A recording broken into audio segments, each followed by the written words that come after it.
But today is going to be a real fun things hidden podcast.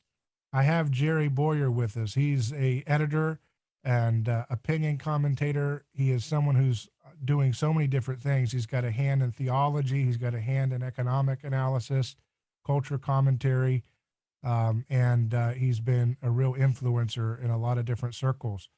He's host of his own podcast, Meeting of Minds podcast, and he's also the author of a book that we've talked about on the show through the time that it's been out, which is The Maker versus the Takers, which is Jerry Bowyer's analysis of Jesus's economic approach in the Gospels. So thanks, Jerry, for joining us. Pleasure, David. Always great to be with you. Now, typically I have you on radio formats because you're one of those guests that, you know, you're broadcast friendly.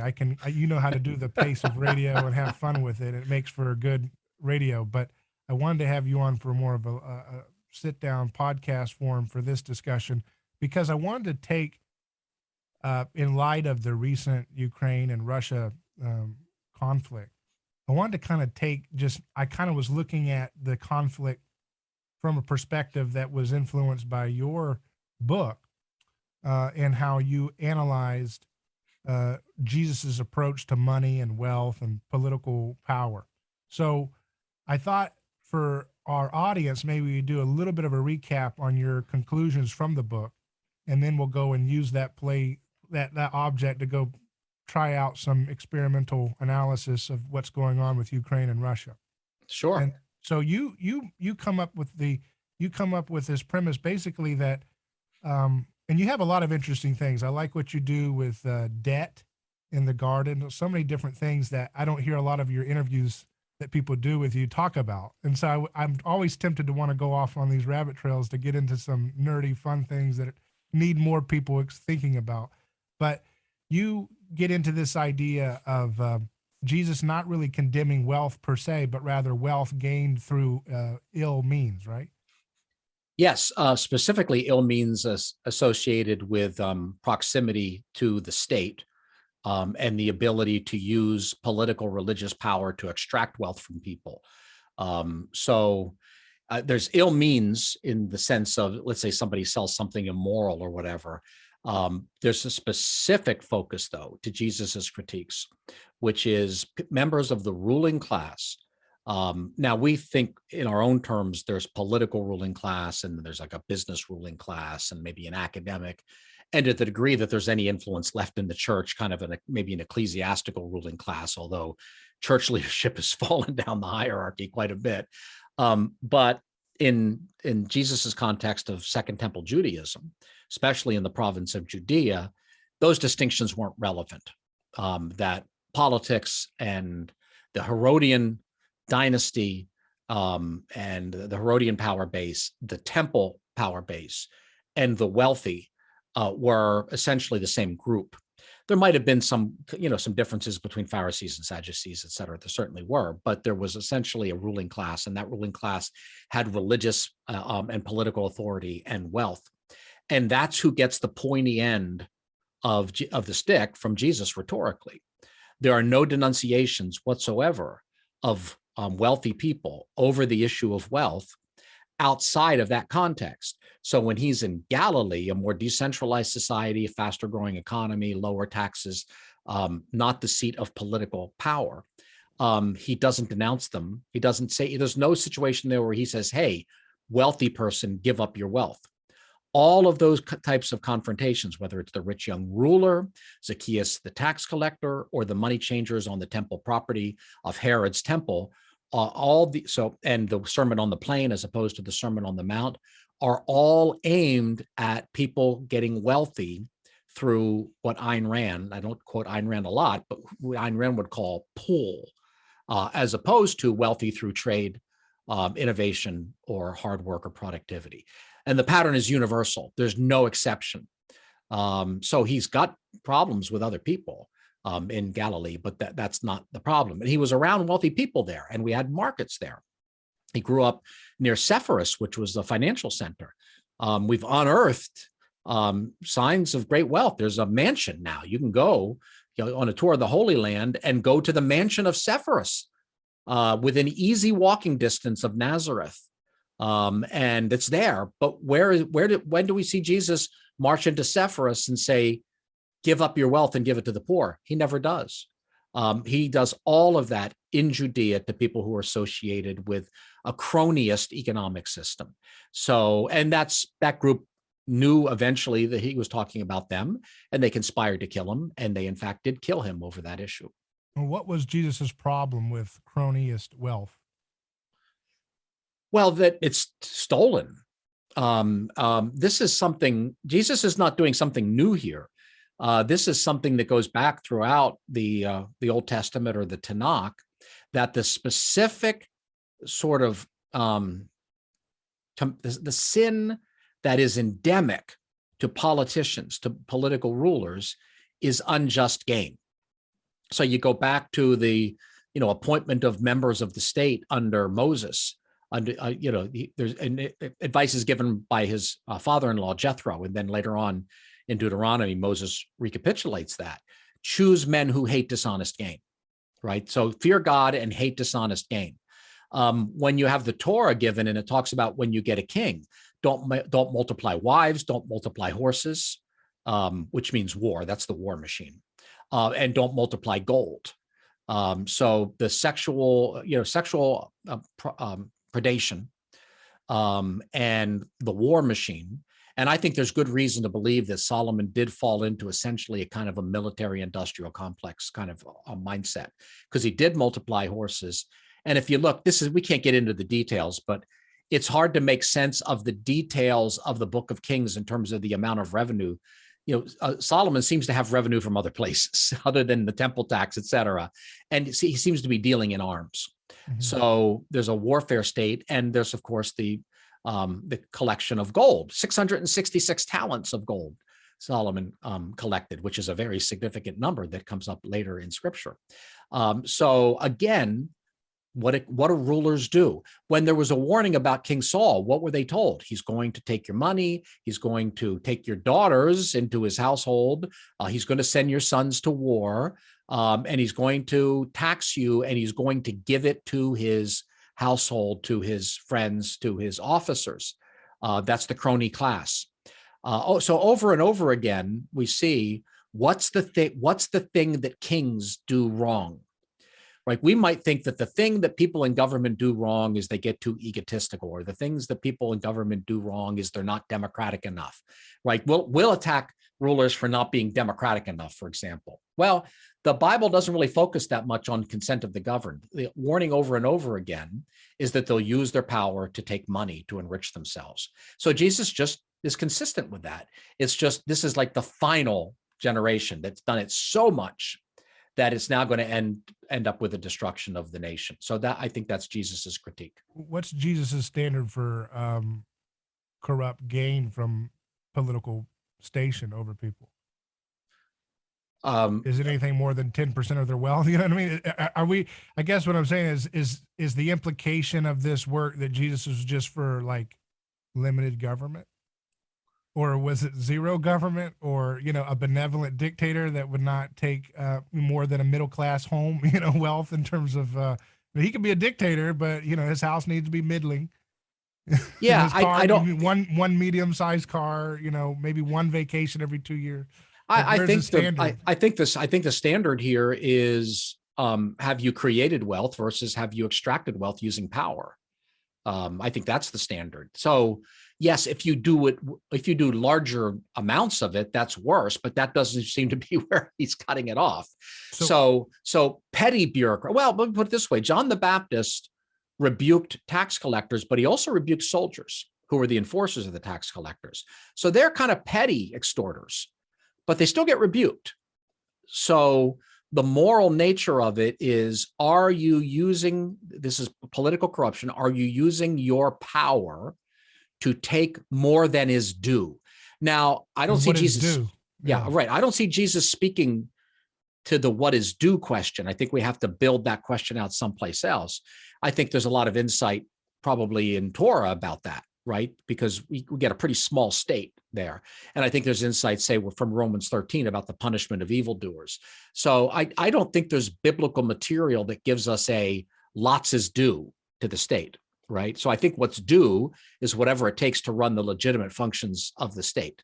Now we can argue about whether they're legitimate functions of the state. Jesus doesn't seem to argue with that. Jesus isn't dealing with our philosophical, theoretical questions. He's dealing with the world as he finds it, right? So, if someone had asked Jesus, well, how big should the state be? I don't see any record of anyone asking them that. I could see him maybe pointing to the rest of the Bible to tell us how big the state should be. But he didn't do a lot of theoretical stuff. He dealt with felt needs. He dealt with the environment that he was in. I'd also look at the prophets a lot. One thing the prophets are very negative on is the debasement of currency. And I see that coming up in the Gospels in ways that are subtle, unless you kind of know where to look, about the debasement of currency. Like, for instance, the issue of using Caesar's, paying taxes to Caesar using Caesar's money, right? And I think there's some, I'm sorry, go ahead. Oh, go ahead. Just finish your thought. I think there's some pretty biting satire when Jesus says, show me the money. And there's no record that somebody is sent to find Caesar's pagan money. They've got it right there. They give it to him. They don't go looking for it. So they're using pagan money, right? And there's a perfectly good reason for that. The pagan money was actually more reliable than the temple shekel. The temple shekel's value had been manipulated. So when I think the pagan money was more honest money at the time, relative. Yes, the pagan money was more honest money, right? And but so even it was debased later too, right? Oh yeah, under Nero, and a little bit before that, and under Diocletian. By the way, strong correlation between Roman emperors who debased currency and Roman emperors who persecuted the church. In other words, basically, they're both ways of attacking God. They're both ways of attacking the sacred. They're both ways of attacking the image of God. Somebody who is debasing currency really is attacking human beings. They're murdering years of their life by taking the labor that they spent to earn that money when they debase it. So yeah, later Roman emperors did do a lot of that. But at the time, the cheat was when you took your pagan money and you went to the money changers and turned it into a temple shekel. You had roughly a 100% upsell. So there was the parity was you had to pay twice as much pagan silver to get the temple silver. So there was a ripoff embedded in that. And we can get into the details of that because everyone's paying double then. So when Jesus pays his temple tax and Peter's temple tax, he's really paying quadruple the amount that's required under Torah. And I think there's something going on there with that number, but we won't get too far into that. What do you think is going on there? Can you give us a little clue? Yeah, I think in the Bible, the idea of four refers to the four corners of the earth. The idea of four is always associated with the world, right? So Jesus owes no temple tax because it's an atonement tax and he's committed no sins.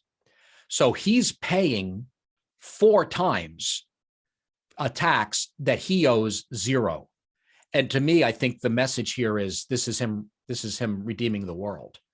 Now, I know people think that's odd because they don't think in terms of the significance of numbers, but I can tell you the ancient literature was really into this, including ancient biblical literature. Typology, right? Yeah. And typology and specifically gematria, the use of numbers that were significant, like the 666 and 616, 2 different spellings of Nero's name produced those 2 numbers. So like 7 is a number of creation, 5 is a number of power, right? The Bible uses these the biblical writers are very, very aware of this. Now, we modernist writers, we underread the text. So some people are going to say, oh, that's speculative. Well, okay. But, in some ways, our abstract theology is a whole lot more speculative than this. Any ancient writers at the time would key in on these numbers. So I think there's, something going on there. But whether you want to get there or not, Jesus is paying more than his due for the sake of peace. And the reason he's paying more than his due is not just because he's paying Peter and not just because he's paying a sin tax, even though he has no sin, but there's a 100% upsell due to a crooked parity. right? So like authoritarian nations, you can't just like, you can go to other nations, you can go to Canada and just turn in your dollars for Canadian money, and it's an honest transaction, right? But you do try to do that in Venezuela, and they've got an official exchange rate that rips you off. Okay. So what happened is the temple had an official exchange rate that did not match the market exchange rate. And that you had to go to God. You had to go through this crooked system, which I think makes Jesus very angry. And would it have been honest if it was a fair market exchange rate in Jesus' view? I think so. Yeah. Okay. I think a temple tax that uses, I mean, Exodus does give us it does specify temple tax, but it's a tax to build the temple. The tax is not for the upkeep of the temple. So maybe the whole tax itself shouldn't have been in there. I would argue that the tax, it shouldn't have just been. It's like an ancient government program that never goes away, right? Well, yeah, I'm in Pittsburgh. I'm near Johnstown. We had the Johnstown flood 100 years ago, and they had one short-term tax to rebuild Johnstown. 100 years later, the Johnstown flood tax is still here. Some people joke, well, we haven't had a flood since, so it must be working. Like turnpikes, all the nation's major turnpikes are paid for it over and over and over again, but there's still taxes or tolls because it's a money pit. So that was a money pit that someone like the rich young ruler would have had access to. So Jesus confronts the rich young ruler, and he confronts the money changers. Well, those are interrelated. They're part of the same system. So I think that it's hard to justify a temple tax. Now, Herod could say, well, the temple's not done yet. I'm creating this super lavish temple. Basically, it was a big Keynesian work project. But then one could argue, well, God didn't command you to do that. You have temple plans. Solomon do. You should just reproduce Solomon's temple. So they kind of kept the temple tax going, I think, long before its justification. And by the way, that kept going until 64 AD. When Jesus said, tear this temple down and I will rebuild it in 3 days, speaking of the temple of his body, they misunderstood and thought he was talking about the temple. And they said 40 and 3 years this temple has been under construction. So it's a little bit like rebuilding ground zero or whatever, the big dig. Why was it taking 40 and 3 years? And why did it take another? Let me see. So that's 33. That's another 30 years after that. Why does it take 73 or 74 years to build this temple? Because a whole lot of people were making money off of it. And it was basically keeping the workers pacified because they were getting paid to build this thing. And one of the reasons we know that is after the temple was finished, Herod laid off 18,000 people. And it wasn't long after that you had the revolt, which led to the death of the ruling class of the temple elite.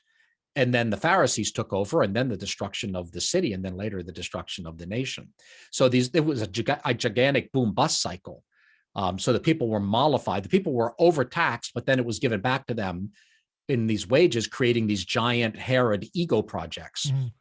Mm-hmm. And so I think the better thing would have been to just keep the temple small and well-maintained with votive offerings, with voluntary offerings, and not continue the temple tax, and certainly not double the temple tax by ripping people off on the currency transaction.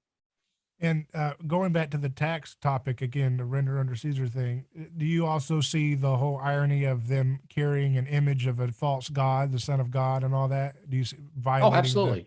Sure. Violating the Ten Commandments, and that's clearly there. That's why it's important that they had it, that they didn't send somebody to get it. And right? Do you also agree that he's based? Is it also the question kind of like, well, isn't God's everything? Or is it not saying that? Right. So no, Some people it is who are God's. Christians who challenge statism would say, it's also there that God owns everything. I've argued for a long time that there's another layer to this that people who are missing, which is that there's this kind of idea like, oh, God has a realm and Caesar has an independent realm. No, think of it this way. Jesus is saying Caesar's image is on the coin, therefore it belongs to Caesar. That's a syllogism.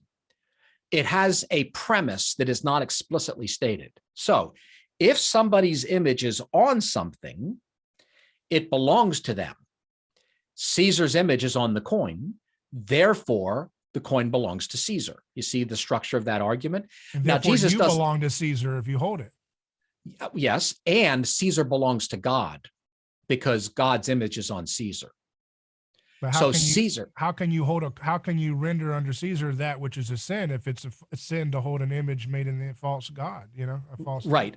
So I would say that He's Jesus not would be. saying go and sin, is he really? I don't No, know. he's not saying go and sin. I think what he's But that's saying how the is, average person interprets it. Go and pay your, yeah, I think what he's saying is, first of all, he's not condemning the use of the money, right? He doesn't say don't use the money, and everybody's using it. But how could Right. you not? How could you use the money without violating the image of the Ten Commandments, right? Because the Ten Commandments don't say don't use money with images on it. The Ten Commandments, I think that we are not rendered unclean by the use of something which is produced immorally. In other words, if our Fed creates doesn't say more, graven image, don't hold a graven image, right? don't worship a graven image, don't make a graven image. But they didn't make it, and they didn't worship it. So Presumably, it's they not didn't worship it. violating the Ten Commandments for them I don't to think it's possess it. no. I don't think it's Okay. violating the Ten Commandments, and I think that people, if someone has, like, if we've got money that has civil religious, symbols on it, or that maybe you think it has Masonic symbols or whatever, or money frequently has like Hercules or something like that on it, I don't think that we're violating the Ten Commandments when we use money that has images on it. And by the way, it's images of anything, not just images of gods, right? So our money has images all over it, right? So now, if I worshiped my money, I would be violating. I thought it says don't make a graven image either, right? Or no, I don't remember. I'm a little rusty on my Ten Commandment details. Well, okay, it all depends on what you do. If you split the first commandment into two commandments, so it could be a commandment that says don't make a graven image and don't worship, or it could be don't make a graven image and worship it. I would argue that the command, the not worshiping, is part of the same commandment. So Catholics and Protestants kind of break this up separately. All right. But I don't think that the Ten Commandments forbid sculpting. Right. I don't think the Ten Commandments forbid people from. Go ahead. I guess what I'm saying is aren't you kind of facilitating the making of a coin, making of a graven image designed to worship when the coin says Son of God? Well, like that you could take up your cross and follow, it is a pagan god you're holding to put your faith in, right? Yeah. And Paul says pagan gods are nothing. Yeah, you can eat meat sacrificed to idols, right? You can go to a pagan temple and eat meat sacrificed to a pagan god, because we have that amount of freedom and liberty as Christians.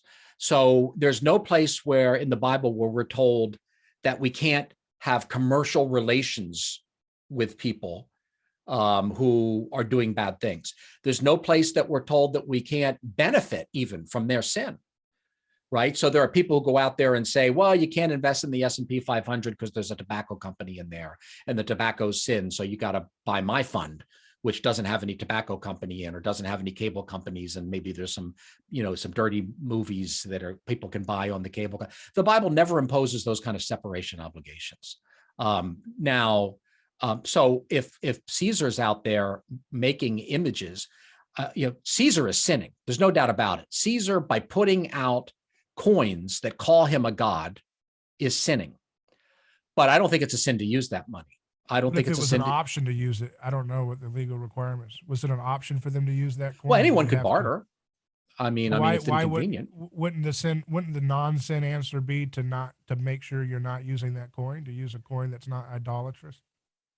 But his idolatry it's not like cooties that comes over to you. You're responsible for your idolatry. So if you're not worshiping, if I go downtown and go to the courthouse and there is the goddess of Justia, who's blindfolded and holding that, I'm not worshiping her. I wouldn't say that, oh, I can't go down there and give testimony or be on a jury or whatever because of that. That's the Christian standard was never that you have to separate yourself from dealing with pagans and their pagan ways. You just don't practice those things yourself. That's what I'm saying, though. Couldn't you deal with a pagan, but just say, hey, I'm your brother, but I'm not going to use your currency. I'll use my shekel or whatever else.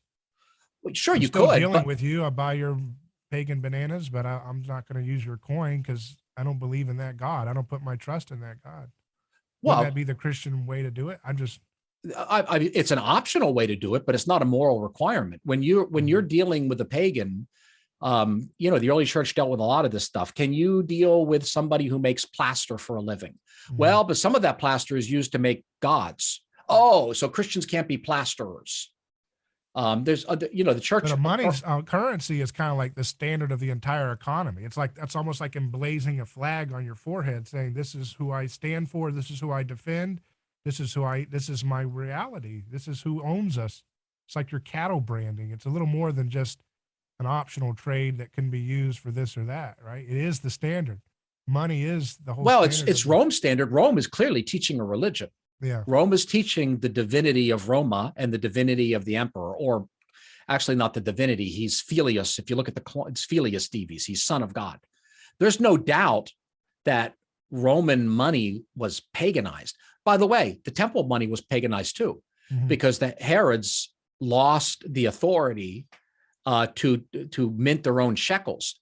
So the Tyre and Sidon minted the shekel, and it had gods and goddesses on it. So I'm not aware of any money that would have been available at the time that didn't have pagan images. So I guess you could go with a barter economy. I mean, you could be like Simon Stylites, right? He climbed on the top of a 40-foot column and he lived up there because he didn't want to be associated with any pagans. He didn't want to deal with paganism. But that's not what you see in the Pauline epistles. You see enormous amounts of freedom when it comes to dealing with this. It's like, and I think that Jesus is kind of flippant about, it's Caesar's. But don't you think there's a difference between pottery being made that could be used for icon or gods too, but in terms of like a currency, is kind of like planting your flag. It's like wearing your bumper sticker for your favorite flag. Well, in the case where the pottery is used to make idols, it's worse. Yeah. Because idols are only for the purpose of worship. Yeah, but if you money also make cups, I'll buy cups from him. But I mean, if he makes his little gods on the side. Well, will you sell plaster to him? Will you make money selling plaster to somebody who's making? That's like the baking of the cake thing, right? It is. That's right. Yeah. So, so would you sell flour to someone who makes? I mean, once you get into this separation thing, so I would sell plaster to somebody. And even though I know one of the things they'll use the plaster for would be making an idol, right? Because that's his responsibility. My responsibility is not to make or worship an idol. My responsibility is not to sever all commercial ties with the symbols of paganism, which would be impossible. What if his number one, well, I don't want to, let's just thought ideas. I wouldn't. What if he was the number one guy for, like, that was his bread and butter, was idol making? You didn't have to sell it to him. You could sell it to other people and still make a decent profit. I don't know. I might sell it to him and talk to him about idolatry. Yeah. This is, I think this has become such a distraction for so many Christians, this idea that you have to separate yourself when it's absolutely not the practice of that we see in Jesus. Jesus is sitting down with tax collectors. He's sitting down with prostitutes. He's accepting the ill-gotten gain of a year's worth of prostitute perfume. He's getting lavish banquets from tax collectors who we've already seen are corrupt. He gets patronage from Zacchaeus, the tax collector, when Zacchaeus has admitted that he has defrauded people, sukophanteo. We see Jesus accepting support from Joanna, the wife of Chusa, the steward of Herod. That's the Pharisee system. The Pharisees were constantly doing that. You can't use this coin. You can't do that. You can't separate. That's what Pharisee literally means, to separate yourself. It's not Jesus's practice. It's not the 12's practice. It's not the 70's practice. And it's not the Pauline church's practice to separate yourself from these things. Jesus is transacting in these currencies. So, right? He goes and he tells Peter, go get a stalter out of the mouth of the fish. Is it a sin to use that pagan currency? Apparently not. And I don't think and even though I think that US money is corrupt in that it's fiat currency, I don't think it's a sin for me to use dollars. But is it a sin to have a Federal Reserve system? I think it's a sin to have that's broad. I don't know. I mean, I think that our system is sinful. By the standards of what Jesus reveals in the Gospels, is it a sin to create a fiat currency? I think so. Yes. The reason I wanted to narrow that down is there might be, you can have reserve systems that don't have fiat currencies, right? And we did, right? Mm-hmm. I think it is go ahead. Is it a sin to have fractional reserve banking from Jesus's standard of economic, from what we can see in the gospel text? Well, he never speaks to that. So that's pretty technical. That's a big component of what makes our system work, right? I'm just wondering if there's any indication that that would be considered dishonest money, to loan out money you don't have on reserve. Well, it depends. I would say if you're loaning out money you don't have on reserve, but you're fully transparent about the fact that you don't have it. And so people are accepting that money, understanding fully the risk, right? So think of it this way: when the bank loans somebody, when the bank takes the money and they take 10% and then they loan out the other 90%, they're in essence kind of like issuing, they're issuing paper, right? There's a promise. Right? I'm going to give you the money. I'm going to give you a claim. I'm going to give you a bank account, I'm going to give you a CD or whatever, and then you can come and claim the money from me, right? Now, if that's treated as a guarantee, well, they can't make good on that guarantee, and that's fraudulent. But if that is understood as contingent, we'll give you the money if we have it, right? Then that is fraudulent. So early versions of the fractional reserve banking system, that wasn't made clear under the Fuggers, right? So there was a cheat to it. And then when you get that, you get bank runs, and then people are ripped off, right? So now we have this weird system where it's like, okay, the banks, they have the reserve, but the money is insured by the federal government, right? So it's not a ripoff anymore because they are going to get paid, but they're going to get paid by the taxpayers. I don't think there ought to be an FDIC guarantee because I don't think that taxpayers should be subsidizing the banking system. But because there is such a guarantee, then you can argue that the banks are not committing fraud by loaning out more than they have because they know that you will get paid back. Would an ethical Christian money banking system basically be like a 100% reserve system with banks would be totally different. They'd be like, you make money off of keeping your gold or whatever, like a rent, rather than, doing the fractional reserve method that we see today. Yeah, boy, this stuff gets so complicated because. And if you don't have, if it's not something. I mean, I have opinions. I've like decades of thinking about some of these things, but when we get this far into prudential technical questions, and we're trying to apply a biblical principle, right? I think the biblical principle is you shouldn't make a dishonest living. Right. The biblical principle is you should have just weights and measures. But when you start getting into the complexities of the difference between coinage, base money, M1 and M2, and what it actually is and what people perceive it is, I think you run into problems. So supply siders argue that bank accounts are not money. M2 isn't money, it's credit, right? So Austrians tend to argue it's money. Well, if you see it as money, then you're expanding the money supply using fiat. If you see it as credit, then you're simply expanding credit. So your bank account, is your bank account money? I've never bought it. Your bank account is a claim on money, right? So, but the problem is that when you have a fractional reserve banking system with a government backstop, there is this overexpansion of the money supply through M2 to the point where I, as a banking executive, can like just run that system like crazy. And then if it blows up 5 years from now, I'm retired, right? It's somebody else's problem. So someone like Luis de Certa has argued essentially that there's an instability to that system. Now, somebody though like James Grant has argued that the older system where the people who owned the banks, these weren't limited partnerships or limited liability corporations, or if they were, it was expected that the owners of the bank would put their own capital on the line. So let's say that we form a bank, right? And we go out there and we keep 10% in reserves, and then we lend out the rest. But if everybody comes back at the same time and says, I want my money, Mhm. we have to dig into our pockets. Mhm.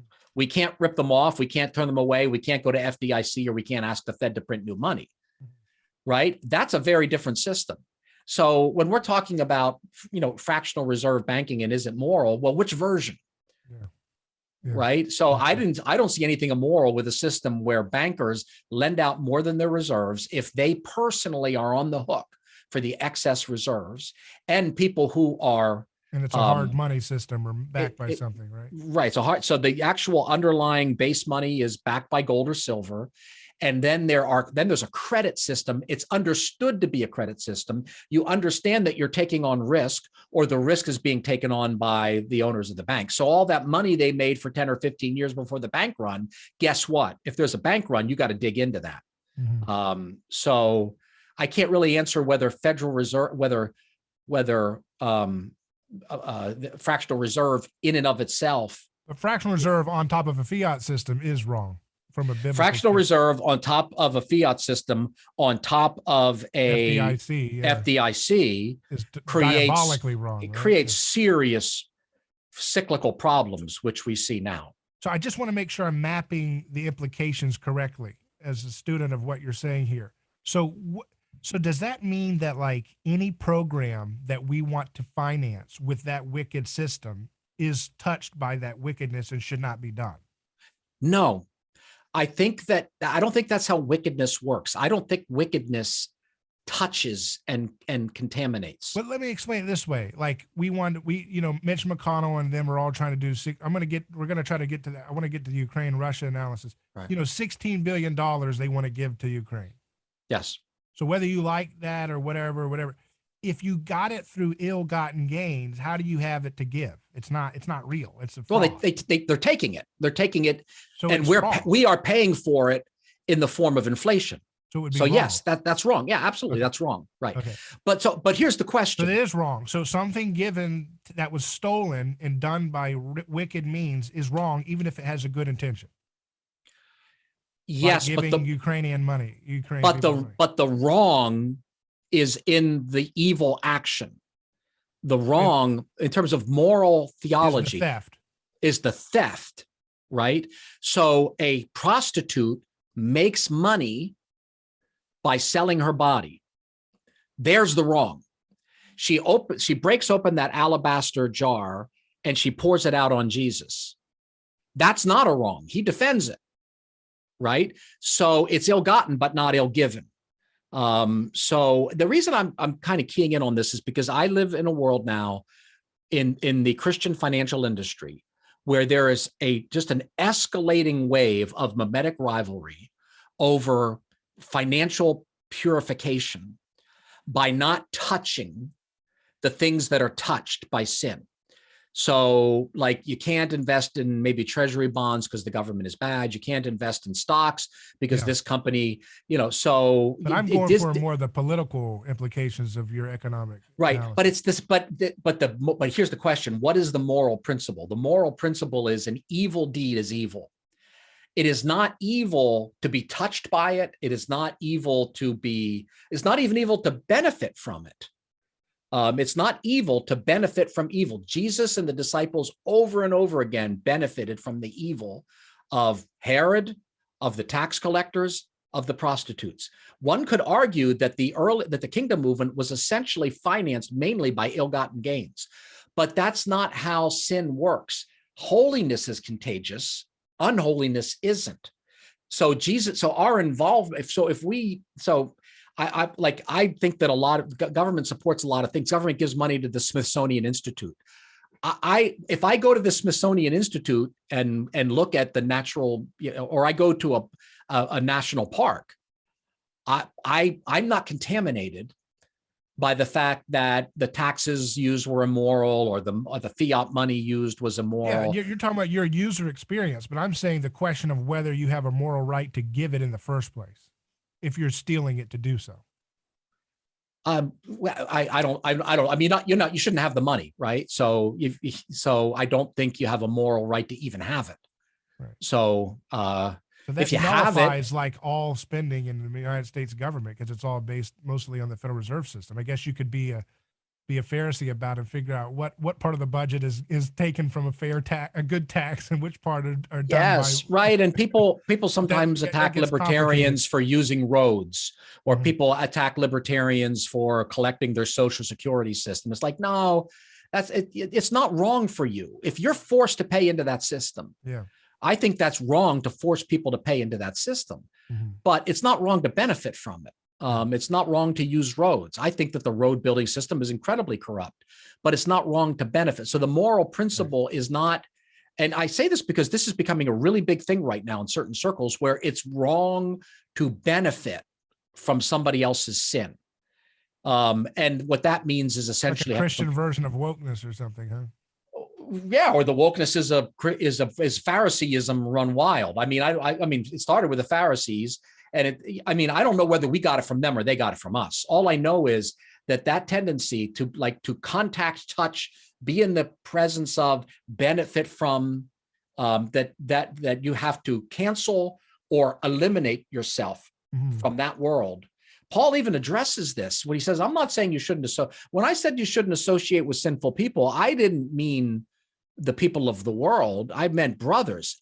Otherwise, you'd have to go out of the world, right? So Christians don't have to be barterers. Christians don't have to walk everywhere because they can't use the roads.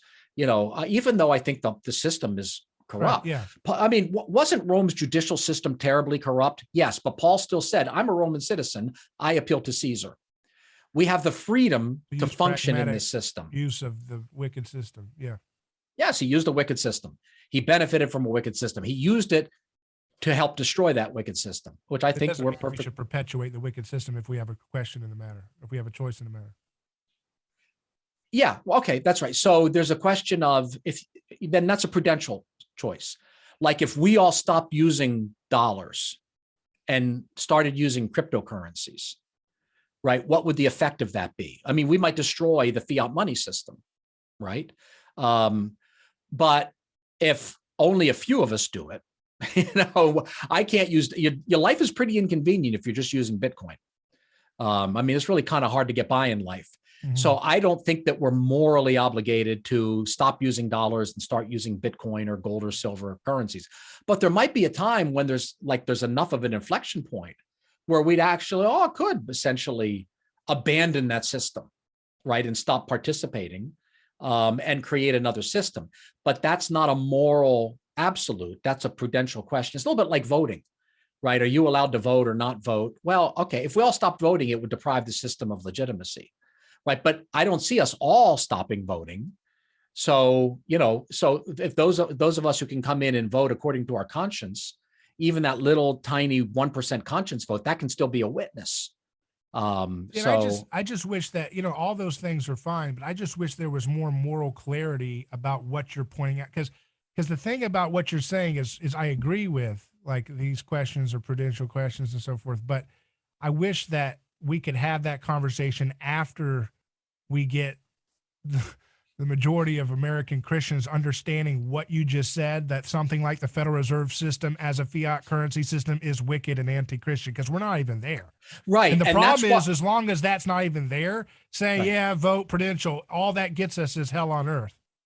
Yeah. And Christians pat themselves on the back. You know what I mean? But of course, I'm only arguing vote prudential in response to what you the argument that the arguments you can't use money.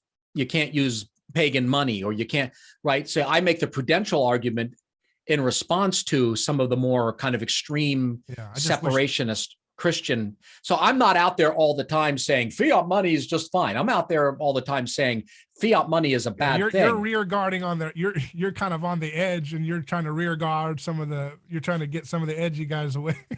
Well, I'm talking about this broader conversation is they need to hear what you're saying because they say what you say about, voting's up to you. Well, actually, no, they typically say you got to vote because you're a sinner if you don't. So right. So what I'm trying to do is, more on that side, before we get to the crazy town, which is 90% of Christian thought. I mean, right. I would say disengagement. Right. Most Christian thought is just mainstream thought. Okay. So what I don't want to do is say, okay, let's talk about fiat money. Oh, and by the way, maybe you're not allowed to use cash. Right? Sending out the crazy signals You know, and I remember the first time I went to a libertarian meeting here in Pittsburgh, Mhm. and it was all about an argument about whether or not you're allowed to use driver's licenses, right? So there's this group there, and every meeting is, well, I don't use a driver's license, and I got pulled over, and I said I don't recognize your authority. It's like, okay, just be clear what you're doing.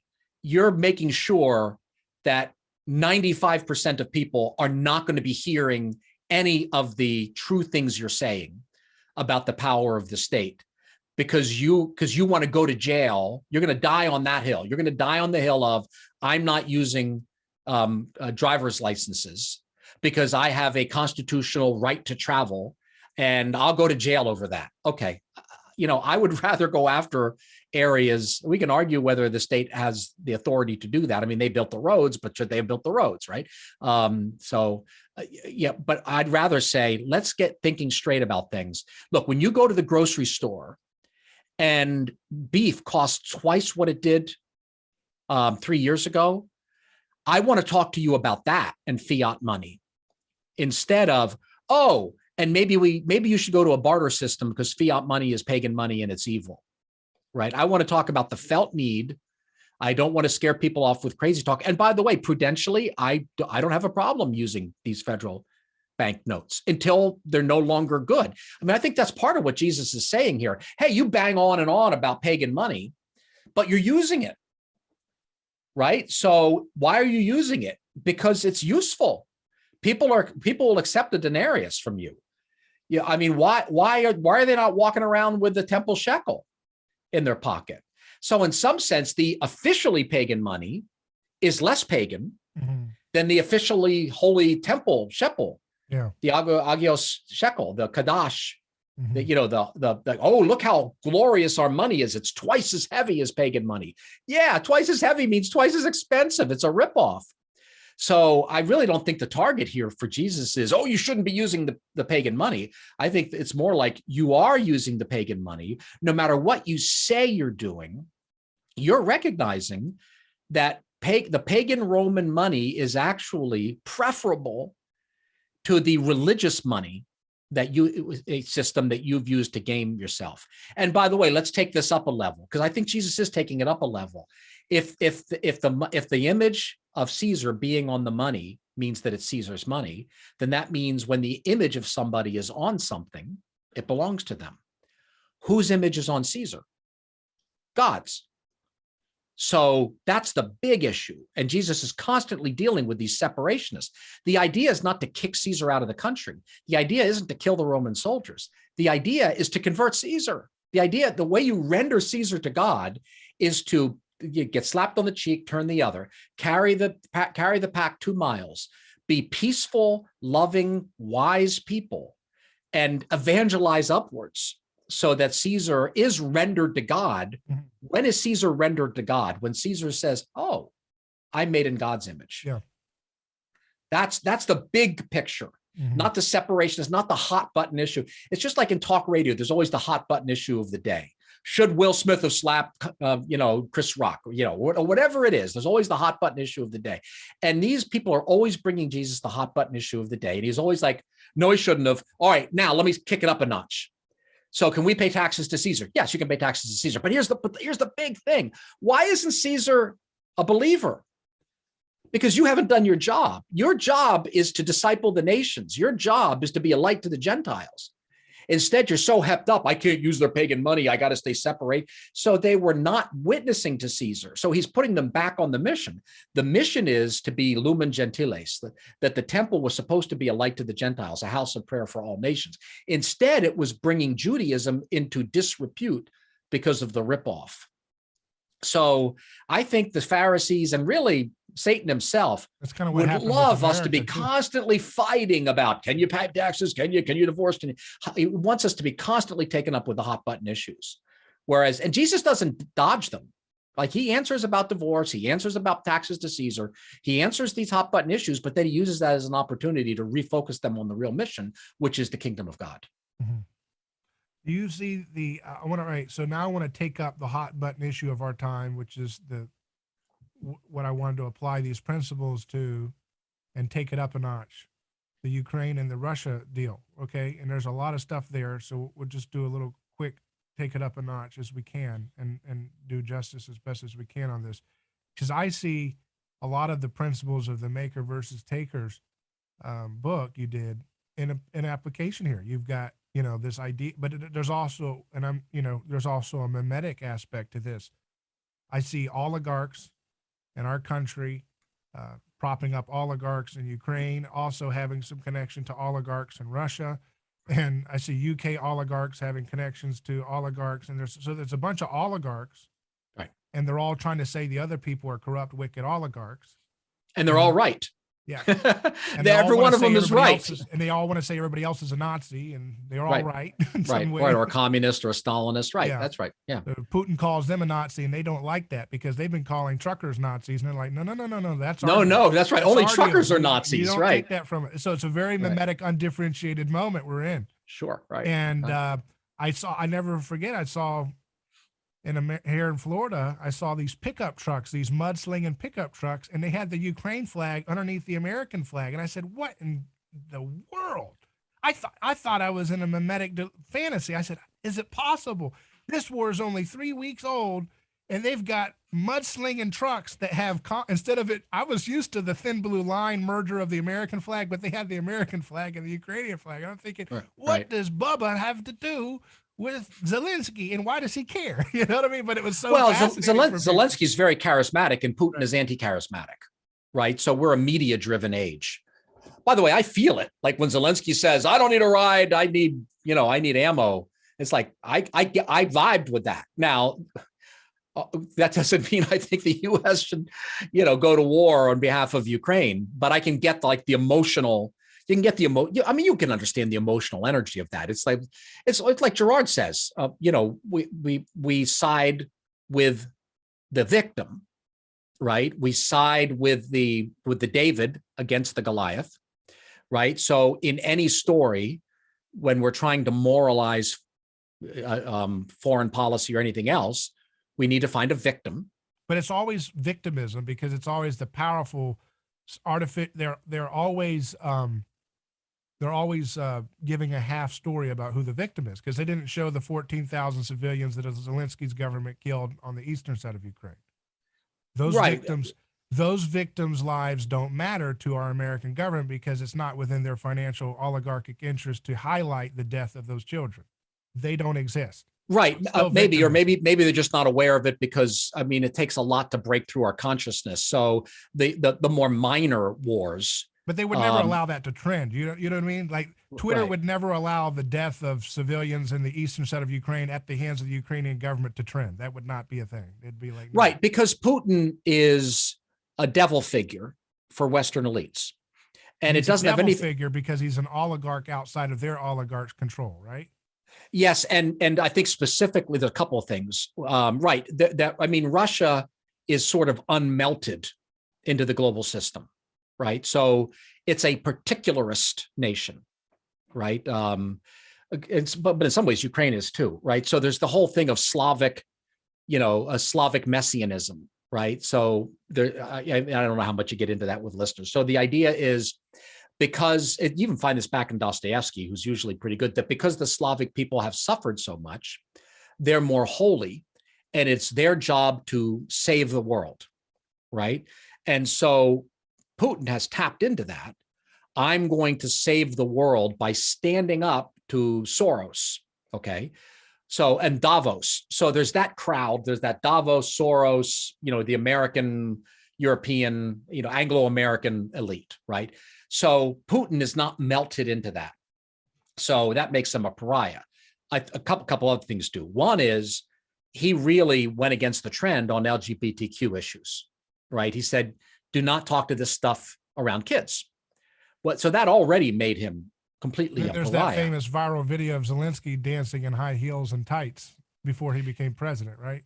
Right. So he took a different tack. That's a kind of a pandering. Right. We're free. We're Western. Right. Okay. So, and then the other thing is, you and I know it's not true, but it is widely believed by about half the country that Russia stole the election for Donald Trump. as if like $200,000 worth of Facebook ads. I mean, please look, I'll buy $200,000 worth of Facebook ads if it can, get me a presidency. I'll do it for a governorship. You can't even buy a congressional seat with $200,000. State representative. It's right. Yeah, maybe state rep. So because our own internal devil figure is Trump, linking Putin to Trump makes Trump also a devil figure. And there's a commonality of style, the rest of it. So then whoever Putin attacks, Ukraine, Zelensky, becomes an angel figure. Now, by the way, this is not me. We're not to the point where we're saying anything about whether Russia was right to invade or not. Those are completely different questions. So we can describe the anthropology of something, right, before we get into sort of prudence and what should you do. I mean, I like what Gerard says is that basically, you can study these mimetic rivalries, right, and see what's going on, and you can then detach from them to the degree that you're able. And then what you do is you turn to institutions and practices like rule of law, evidentiary systems. Those are the alternative to the mimetic systems, right? So you don't just say, oh, well, the mimetic system is scapegoating Putin, therefore I side with Putin. That's just another kind of mimetic rivalry. The crazy crowds are still in charge. The reason to see mimetic rivalry is to detach. And one of the reasons to detach is to go do something better, right? So geopolitically, I think Putin did not have a right to cross the border of a nation with an army. I think that's wrong to do. I don't care how corrupt that nation is. If that nation didn't invade his nation, then he doesn't have the right to invade. So I certainly would not support Putin's propaganda point of view on this, but I can do that without saying, oh, well, this is a war of good versus evil, because nations are always going across each other's borders. It's constant, right? So they're not all Hitler. Not everybody who crosses a border is Hitler. But we have to keep inflating the language to make Putin into Hitler. And then what do other people do? They take the other side of the mimetic rivalry. It's like, no, Zelensky's Hitler. Well, maybe neither of them are Hitler. Maybe this is just that they're just doing what nations historically have done. European nations, especially Eastern Central Europe, do a lot of crossing each other's borders. And it's wrong. I think the Bible sets out a system of nations, right? Paul talks about that. You don't send armies across each other's borders, except if an army comes over, like if Mexico invaded the United States, right? And then we're like, okay, we're going to fight you. We don't have to stop at the border. We can go and track them down, right? That's part of just war theory. But we can't just, we just can't cross borders willy-nilly. And I think Putin's wrong to do that. And I think he's corrupt. But I don't have to join this purity crusade where, je suis Zelensky, and then I'm going to change my memes to be Ukraine, et cetera. I mean, Ukraine's got its own problems, and we've underestimated our culpability, or let's make it at least lack of wisdom, in getting so crowding the border of Russia with talk about Ukraine joining NATO. And we lied, though. We said that we wouldn't go 1 inch east, right? Right. So NATO.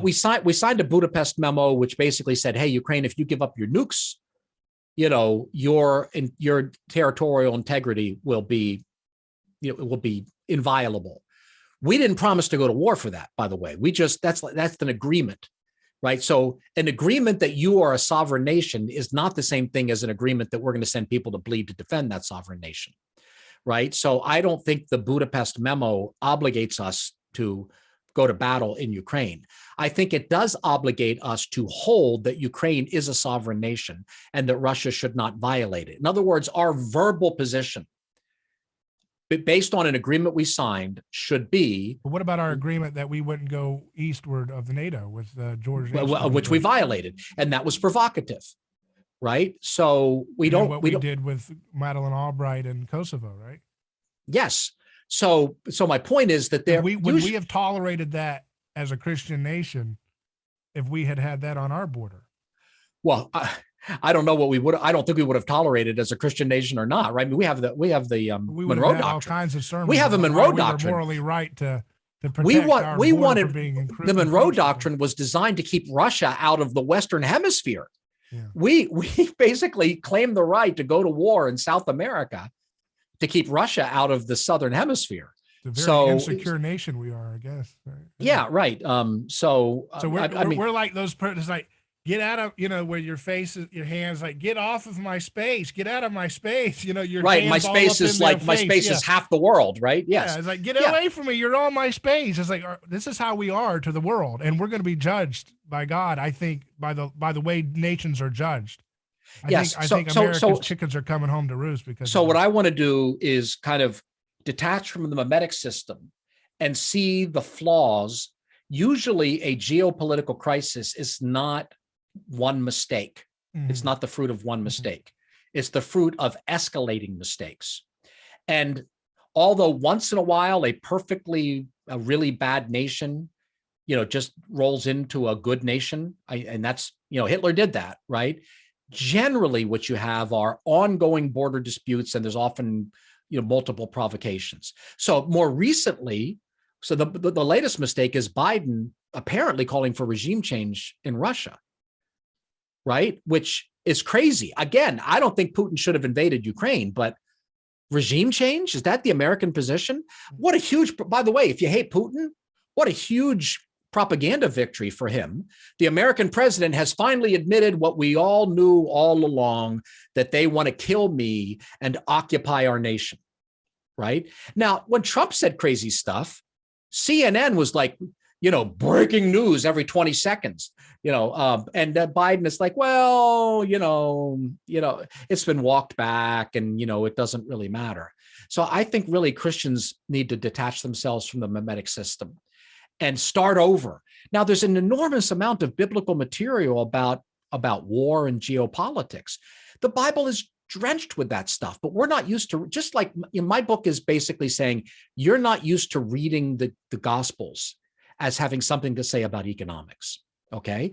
Well, okay. Next up, probably won't be my book. Let's learn to read the Gospels when Jesus is dealing with geopolitical issues, because he tells a parable in Count the Cost, which is about geopolitics, which is about somebody who goes to war with another nation, but doesn't have enough money to put 20,000 troops on the field. He can only put 10,000 troops on the field. But the other army has 20,000 troops. And if he's wise, while the other army is at a distance, he will send to them and sue for peace. But if he's unwise, he'll wait till the army comes, and then he'll be occupied and destroyed. Okay. Now that's like, oh no, that's just about religion. That's just about discipleship. It's like, no, it's not just about that. Otherwise he just would have said discipleship. He's making a parable. It's true on both levels. Well, where's Jesus learning this stuff? Sepphoris was destroyed by a foreign army. Sepphoris went to war against Rome when Jesus was a baby. They couldn't afford the war. Rome sent its 20,000 troops, destroyed Sepphoris, razed it to the ground. And then Jesus is growing up. He can almost literally see that from his house. So this would have been the story. I mean, let's say that you grew up near ground zero. You would have been talking about, and you're like, that would have been a topic of conversation almost every day. What happened on 9/11? So Jesus grew up around this environment. He's a builder. He certainly would have worked on rebuilding Sepphoris. This would have been part of his upbringing. The city that went to war but didn't count the cost, and what the king who went to war but didn't count the cost and was destroyed. So there's a geopolitical teaching here, right? But we've shut Jesus out. No, Jesus, just talk to me about salvation and inner peace, or how to run a church, or how to have a good marriage. Don't talk to me about the rise and fall of nations. Even though Jesus's last command is disciple the nations, I don't want to hear about that. So we could, and in the past, Christians have built kind of the idea of what do nations owe to one another. And the scholastics looked at the parable of the Good Samaritan, and they said, what is a nation? What does a nation owe to the other nation? Well, it owes being a good neighbor. Well, what does being a good neighbor mean? Well, it means not invading, for example. And he built a geopolitical system was built on that.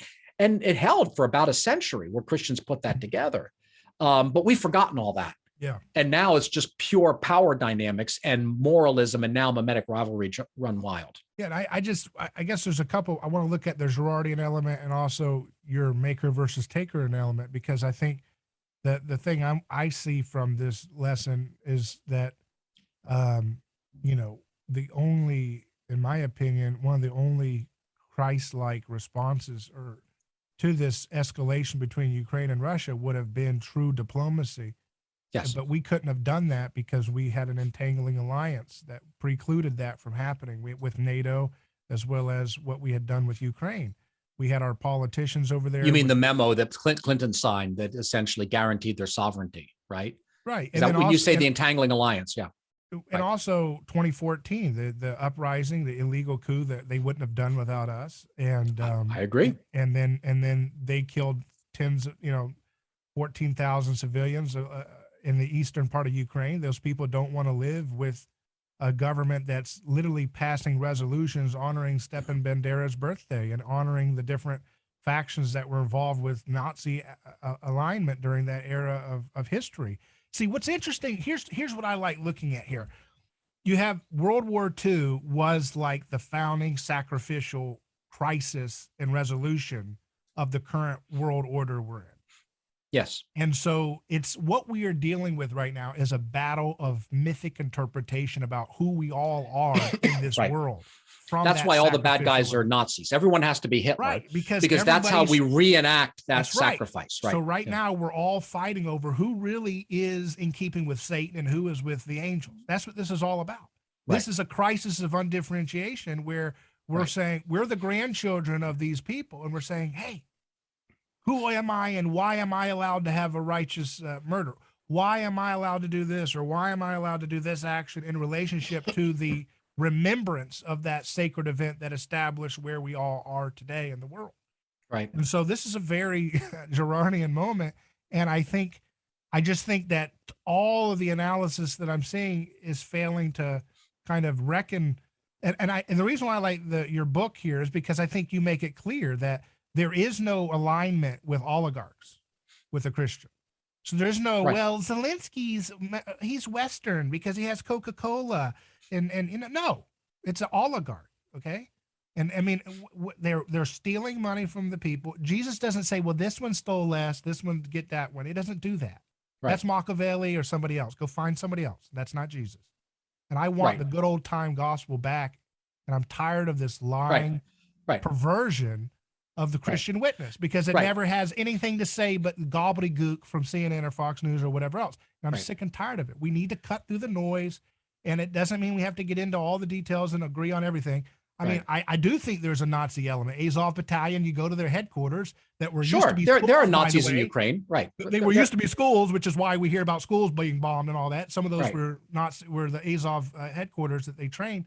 And these people are killing civilians. They're murdering people in cold blood. And I am sick and tired of Christians being so away from Christ that they get their moral faculties from CNN and Fox News. Even after all these years of all these crises, we're still going back to the same deception, because there's no way you can pick and choose. There's no way you can pick and choose. But part of it is that they limit the teaching of Christ to personal salvation in the second coming, right? So they have a Jesus who really doesn't have anything to say about the rise and fall of nations. And then the liberal Christians do, oh, Jesus or whatever, Zelensky and all that, and it's total nonsense. But so are the conservatives. If Putin were to come out tonight and say, I'm Vladimira and here's my high heels bigger than Zelensky, they would say, dear God, we picked the wrong horse. Ladies and gentlemen, the United States of America has now decided to back Russia. That's all you have to do, because it's about fealty to a religion. That's what's involved here in terms of the moral tenor of how this conflict is being betrayed. Yes. See what I mean? Yes. Yeah, I do see what you mean. I just want to be clear that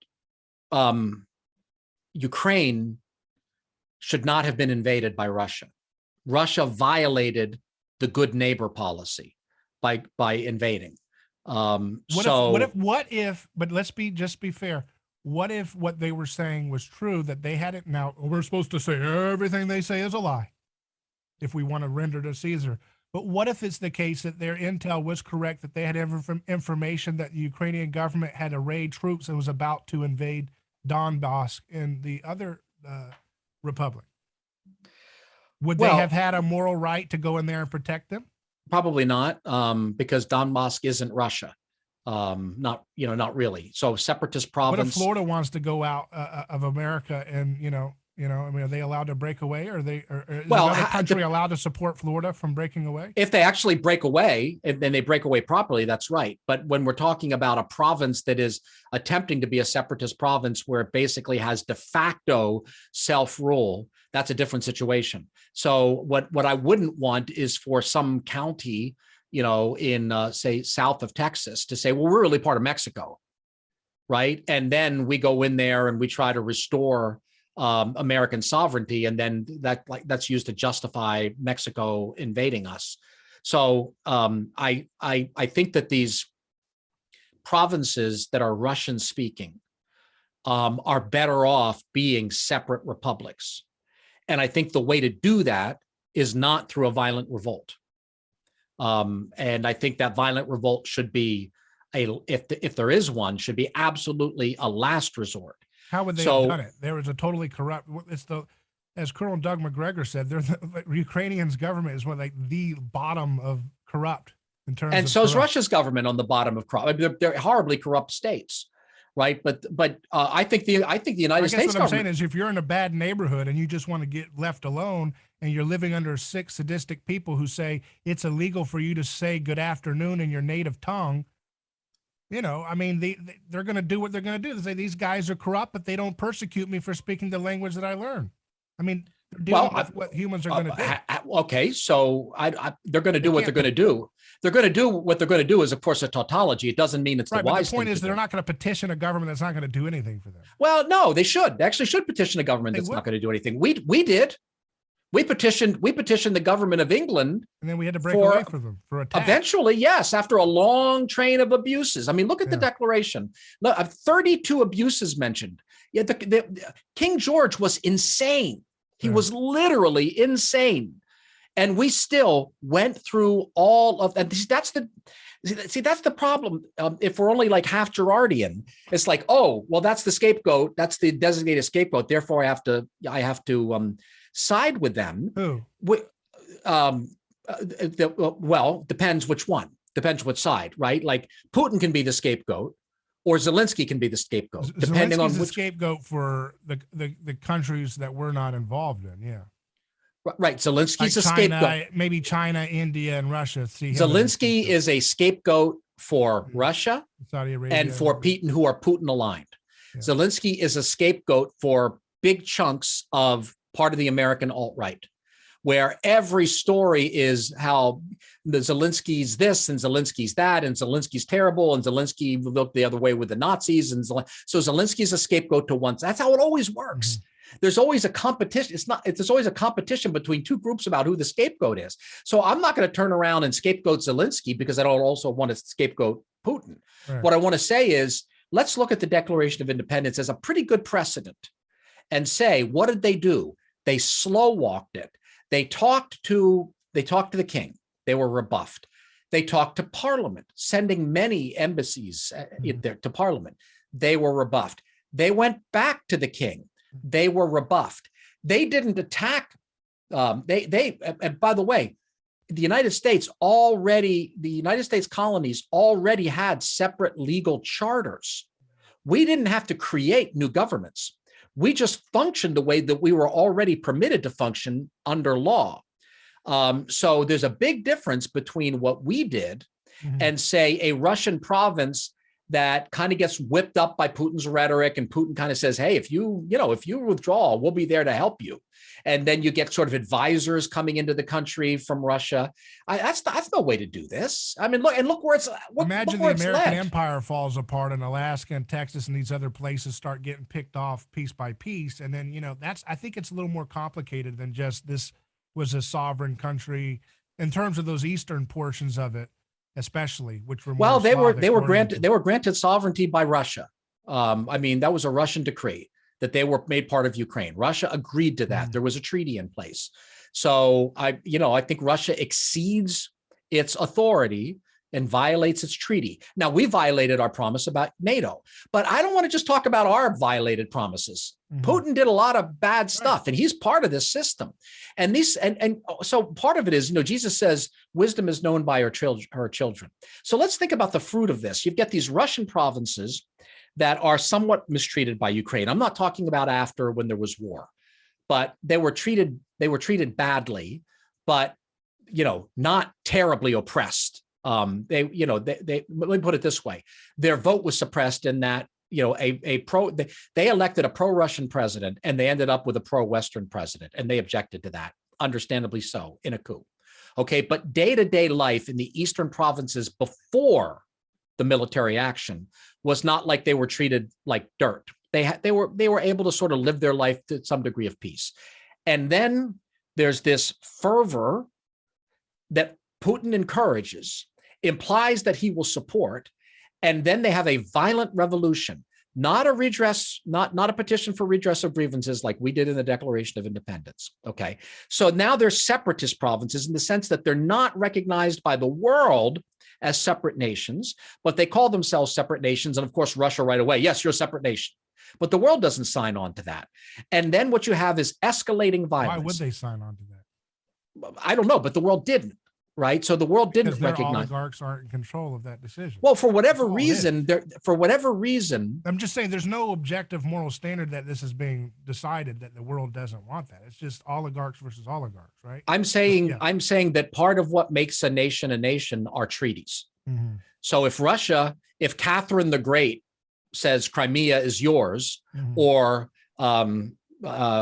Khrushchev gets drunk one night and makes a promise that recognizing the sovereignty of that nation, then that's a sovereign nation. You shouldn't send troops across the border, even if there are Nazis there. Now, there might be extreme cases of terrible abuse. I happen to believe in the tradition that if you've got a Holocaust going on, a real live Holocaust going on in Mexico, that there probably is justification for American troops to say, this is not really a state anymore.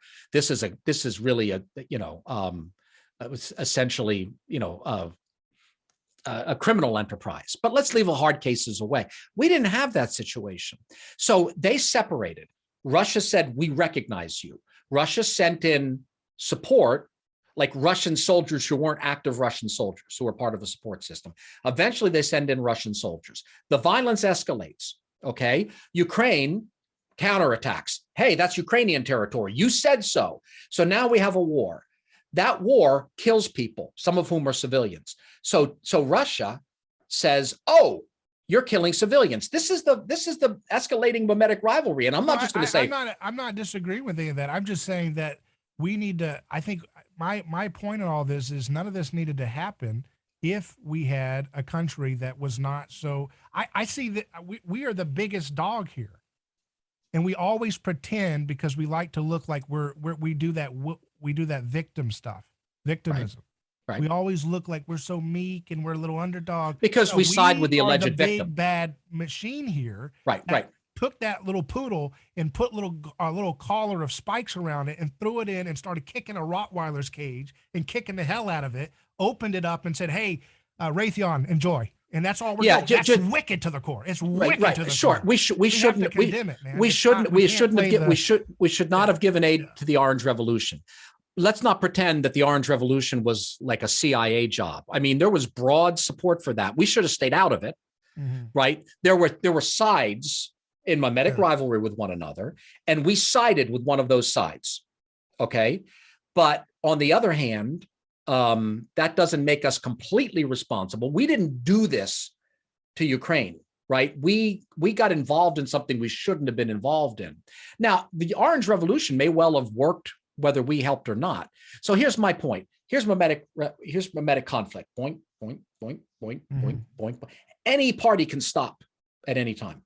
So what I'm not going to do is say, oh, well, here's the Ukraine move, because CNN never talks about what Ukraine did wrong, and it always talks about Russia did wrong. I'm not going to say, well, here's how bad Ukraine is. I'm going to see this as a system. It's a two-layer thing. We have to talk about how both are wrong, but I do think that when we're Americans, that we have to hold our government a little bit more accountable than the government that we're not involved with, because one, they Yes. actually are more accountable. I think they are more responsible than any of the other parties in terms of inflaming the situation. If you look at the long view of the collapse of the Soviet Union, you look at what we did to rape that country in the 90s, raping it when they wanted to extend a hand. Hey, we want to work together, and we took it and gutted the country with our support of oligarchs. And I think it's a shame what we've done. Well, in terms of our government, I'm saying our I government pillaging. When I think Russia came with an open mind, said, "Okay, we're going to try your way," and I think what we did is really, snub them in the nose when they were willing to try doing free market capitalism. We gave them corporatism. Well, they seem to be able to do that on their own. I mean, I think Yeltsin stood on the tank. He was there when it collapsed. I think that he had broad Russian support. I don't think that we forced that on them. You don't think Yeltsin was propped up by the Clinton administration? I think that the Clinton administration liked Yeltsin as an alternative to the Soviets, but I think that Yeltsin was there at the ramparts. The person there at the ramparts who puts his life on the line does tend to have a pretty good chance of becoming the leader. I don't think we forced Yeltsin on the Russian people. I think we were really pleased that the Soviet Union fell.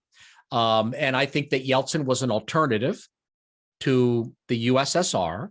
And we liked him as someone we can deal with, but I don't want to go. So we're not Yahweh. We don't have that kind of power. We didn't force the oligarchic system on Russia. They already had an oligarchic system. That's what the nomenclatura was. So they just kept the same nomenclatoric system going on. The people who used to work for the KGB or the state now have private corporations that they're working for. So no, I'm not going to put all that blame on us. I think we mishandled the situation. We didn't handle it perfectly. I'm sure glad the Soviet Union is gone. Yeah, I think it was an opportunity where the country was interested in doing things in a more free market, Western approach, and I think our involvement, whatever degree to the degree it was inflaming and all, consolidating power into. How did we stop them from going in a free market? I mean, you have to fill in the details for me. Again, it's not an area. I lived through it. I read alternate news, but I don't remember seeing anything where we were essentially forcing the oligarchic system on them. The nation has been oligarchic, I don't know, for like 700 years. It was a czarist oligarchy, then it was a Stalinist oligarchy, and then it was a Yeltsinist oligarchy, and now it's a Putinist oligarchy. We can side with the right or the wrong person, but we didn't do that. We didn't turn Russia into a corrupt state. It's been a corrupt state throughout almost all of history. Yeah. But my point in all of this is I just want to make it clear here that I'm not trying to say that the Ukrainian government is the worst thing or the Russian thing. I just think that the whole narrative here is whatever channel I turn on to or whatever website, it's just totally being lost. What to me, more clear a Christian approach to this whole thing would be, and I think I'm not sure whatever channel. Early on, Tucker Carlson was fairly apologetic for Putin and extremely critical of Ukraine. And he's the most watched newsman in America. So when I turn on CNN or when I turn on what I call MSNBC and NBC, it's just like one undifferentiated glob. When I turn that on, I definitely see a Zelensky is Jesus and Putin is the devil story. What would you say the Tucker Carlson perspective dominates Facebook, Google search engines, Twitter, CNN, I see a lot on Facebook.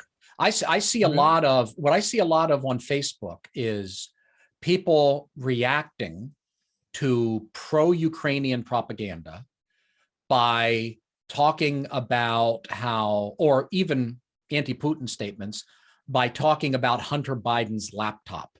I see an argument, I see it often, which basically sees Ukraine as a subdivision of Donald Trump's fight with the American deep state and with the liberal media over Hunter Biden. So, okay, so you've got Hunter Biden, he's doing greasy deals or trying to do greasy deals with Ukrainian corrupt oligarchs. Okay, clearly that's happening. The media denies it, right? Even though it was clearly true. And intelligence, at least some intelligence officers say, hey, nothing to this story. Okay. So now then, the President Trump gets on the phone with the president of Ukraine and pretty strongly twists his arm. Hey, you want aid, right? You're looking for something from me. I need something from you. I want you to look into this Hunter Biden laptop thing, right? And then Ukraine doesn't look into it, probably because they don't like where it leads. Okay, so what I'm seeing is people who are very strongly committed to Trump. They don't see Ukraine as a nation. They see Ukraine as essentially a character in the Hunter Biden story. They see Ukraine as essentially an extension of armamentic rivalry between Trump and the deep state and the media. So they're willing to essentially sacrifice Ukraine because it's just Nazis and it's all corrupt and it's bad people because of our own domestic politics. I definitely see that stuff on social media and whatever. I mean, I'm not seeing Facebook's algorithms are not stopping me from seeing it. And by the way, I tend to block people a lot. I block crazies a lot, and I'm still seeing that out there on Facebook. So yeah, I think there's a war. Now, I think the dominant media position is when we see the Pepsi devil. go with Russia and Coca-Cola goes with Ukraine, then we'll see more of a split actually in terms of the power of this country. It's not really split like that. It's like when in terms of people who have power in this country, it's like 100% on one side. But I mean, I know that doesn't excuse. I want to make it clear, just like Jesus wouldn't excuse the populace of his time, like the Pharisees, That's right. So that Right. I understand that, but so what I don't want to do is just power. what I don't want to do is just keep like rehashing populist talking points in response to elitist talking points, because Jesus says, beware the leaven of the Pharisees and Sadducees. Okay, so we've got Sadducees and Pharisees, and Jesus opts out of both of them. And by the way, so how do you walk that line in imitating Jesus in this approach, in this story, being able to dialogue with Pharisees and Sadducee aligned narratives here, and not fall and not go into the faults like some kind of centrist position that's not really what Jesus would do. Yeah, I'm not into a centrist position. I'm into that the conversation don't get trapped in the reactive position. Mm-hmm. So I was talking to someone about how podcasts are the place where you now have the counter narrative to the media. Okay, well, that's fine. When do we have not the narrative and the counter narrative, but the whole truth? Where do I go to get that? Where do I go to get someone who can tell me the truth about Putin and the truth about Zelensky and not feel like they have to react to? So CNN reacts to Tucker, or Tucker's reacted to CNN. Does it even matter now who's reacting to who? Right? So they react to one another. And that's why you see a lot of Tucker footage on CNN. What are they doing primetime CNN? They're showing footage of Tucker. What's Tucker doing on primetime Fox News? He's showing footage of CNN. This is what Gerard says. They're obsessed with one another. They're addicted to one another. So I'm not going to take the Tucker side of it. But you know that what you've said is already, in the, I mean, your fair approach, which I share, because we were working these, I share that approach. I put on people who are pro-Ukraine on my show who talk for a whole hour about how Putin's doing these terrible, horrible things, and there's no excuse. So I try to give a balanced perspective, but even balance in this world we're in, you would be labeled pro-Putin for being balanced. Even saying, there's no doubt about it. Yeah. I know that if somebody if the establishment watches this, I'm going to be attacked as a Putin apologist because I talked about the lack of wisdom with the memo that we signed, the Budapest memo, and because I've talked about the lack of wisdom of pushing NATO up to the borders. If you treat Putin as a human being, you are dehumanized yourself. Right. So I see my friend David Goldman writing about this, right? And he's just like, he's not taking a pro-Putin line. He's just describing Putin's incentives, his way of looking at the world. And, you see people just attacking him as a Putin apologist, as opposed to let's say that Putin is our opponent, because I think he is. Geopolitically, I think he's our opponent. I think he wants ill for us. I don't think he likes us. I don't think he wants what's good for America. So in that sense, he's an opponent. He doesn't have to be an active military opponent, but he wishes us ill. I'm convinced of that. Well, I want to understand someone who wishes us ill. I want to understand why. I want to understand what did we do? Now people say, oh, you're making excuses from no, but did we do nothing? Did we do absolutely nothing to provoke? That's the conversation I agree with. That's what I think that Christians should be doing. But where does it go? How is there a way? And let's end it here. Is there a way to have that conversation and de-escalate the mimetic rivalry? That's kind of where I wanted to conclude this with. Is it possible to come into these warring tribes of Ukraine needs to be sacrificed, no, Russia needs to be sacrificed, and be able to be balanced in a way that doesn't just get you shot at by both sides, but actually helps be the means of ending this crisis of undifferentiation that we continue to head into? Are you talking about whether there's a way for you and I to do it as individuals? Or you're talking about a way, whether there's a way to do it institutionally or to do it as a nation? I guess it kind of I think the truth kind of would kind of go through all three, right? To some degree. Any of us can opt out. It's hard, but we can opt out. We can just say, I see that this is a system of mimetic rivalry. I see that there are propaganda wars with one another. I can when I look at the news about Russia and Ukraine, I take very little of it seriously. Yeah. Because I understand that there's a propaganda war. So I don't know what's going on. I mean, there's some things that are so widely believed that we can accept those things. But, like, I don't know all the stories about Russian troops surrendering or about civilian casualties. I don't know about all that stuff because I know that always in the history of war, there have been stories like that, which are designed to motivate people. So I go agnostic on a story that's not well attested by an ideologically wide range of people. So that's one thing I can do. I can emotionally detach myself from one side or another and hate the mimetic rivalry without hating Putin or hating Zelensky. I can hate the fight.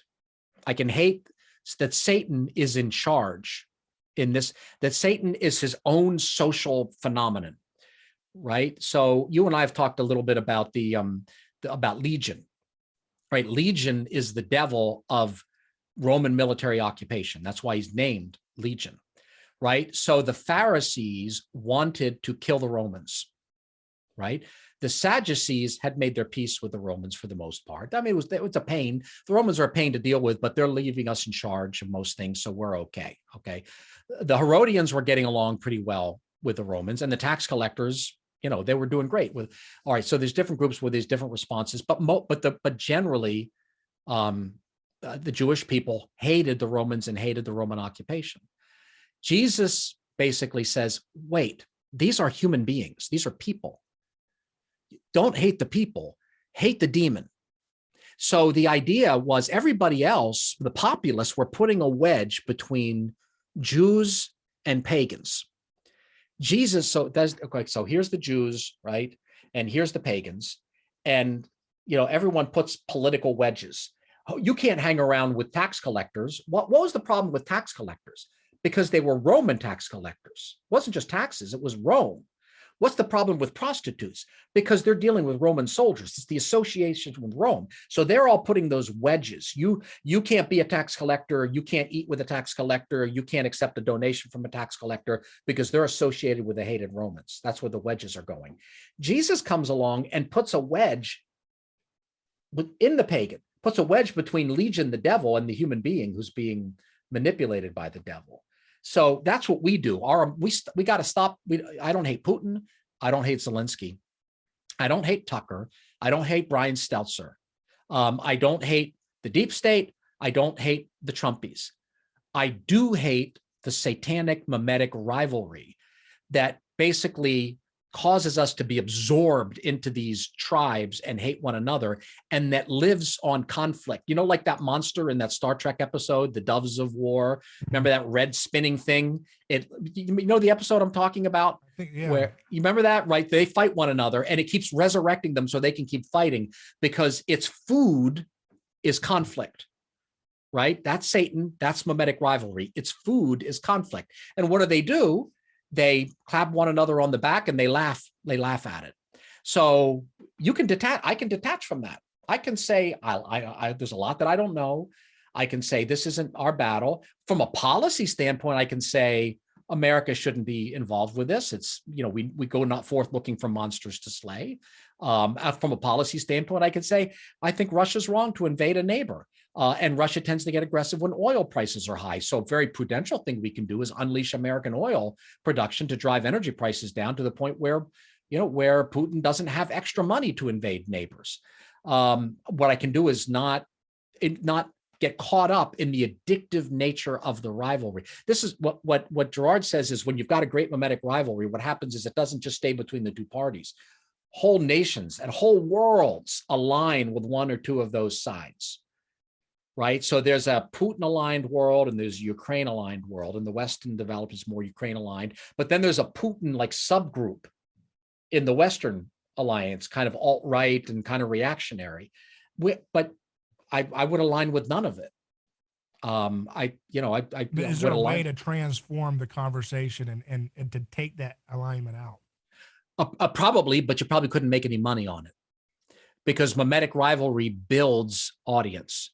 So if I could figure out a way to do media without taking one or another side of a mimetic rivalry, then I'd probably, be doing that. And I mean, that's probably why I haven't been syndicated yet. After you really have to take one or the other side to tap into the big audiences, right? So I see. I'm with you. I just think it's so complicated because I do think I know what you're saying that Tucker's playing into the mimetic rivalry. I see it, but I think he's more. It doesn't mean it's close because I don't think it's like he wins. He doesn't win because of proximity, but in the American context, I think he is defending the scapegoat, more than I think there's more courage, there's more Christ-like courage in being Tucker than to be like everybody else. I don't know how much Christ-like courage is there in being the most watched TV host in America in prime time. I mean, it seems like he's doing pretty well for himself. That's probably because he's the only guy not going for war every time there's a new war, though. You know what I mean? That might get an audience, that's a good sign to some degree. Well, okay. So is he getting it all? Yeah, but he's beyond. There are he was against Trump when he was doing the Iran escalation to war. He was against him when they were doing the Syria thing with Obama. He's been consistently pretty good on the war thing for a while. And I appreciate what I think that's great. I mean, I don't think there are a lot of people arguing that we ought to be at war with Russia right now. There are a few, but you don't have to go as far Do you as think Tucker sanctions goes. and javelin missiles and all that stuff are acts of war too, though? Good question. I would say there's like intermediate, there's gray areas, right? They